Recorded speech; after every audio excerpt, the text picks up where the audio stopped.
So question 5 is very similar to question 4 in terms of how we set it up. So again, we've got a statement, A divides B. So let's actually put that in a better format. So when we're talking about A divides B, we're saying that A is a factor of B. Okay, A can divide into B such that you get a whole number answer, an integer value. So what we can do is we can say, well, B is equal to A multiplied by some value, K, where K is an integer. So integer multiplied by A gives you B. That's how it's the best way of describing any instance when you've got a statement about division. And then likewise, we can talk about A dividing C. So we have, let's take a different letter, let's call it P.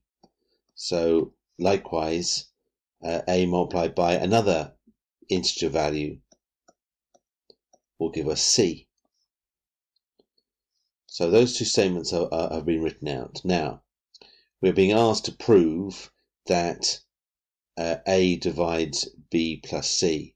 Just very quickly, before we move on to that statement, it's worth giving you some sort of definitions and a sort of a structure that's often used in proof. And if you think about what they've told us here, they've given us two statements here. They've given us two statements. So in a proof, you would often state the things that you have been given. Likewise, they have asked us to prove this statement here. So what we can do is we can now write that, and we've been asked to prove, okay, the following.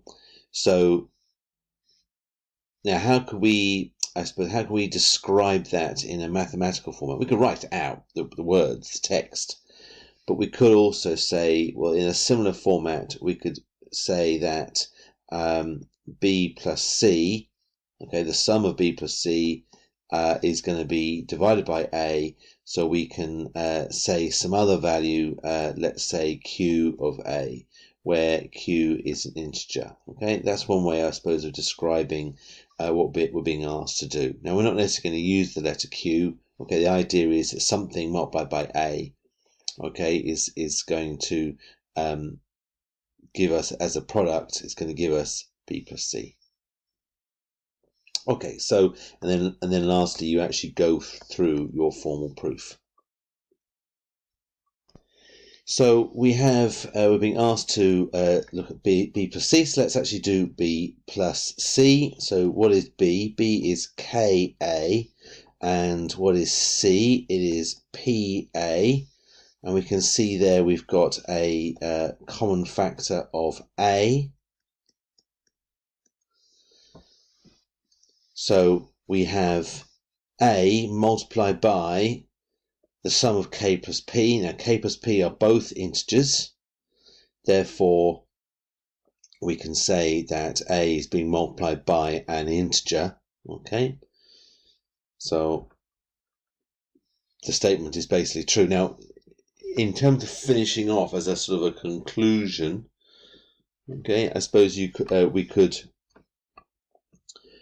could use this idea of a Q, okay, on the basis that K plus P is going to be an integer. I suppose you could overtly sort of state yet again K and P are both integer values, and so therefore. Now, by the way, that's which implies that, or leads to, therefore, mathematically is written as three dots written in that sort of basic triangle. Therefore, A divides B plus C.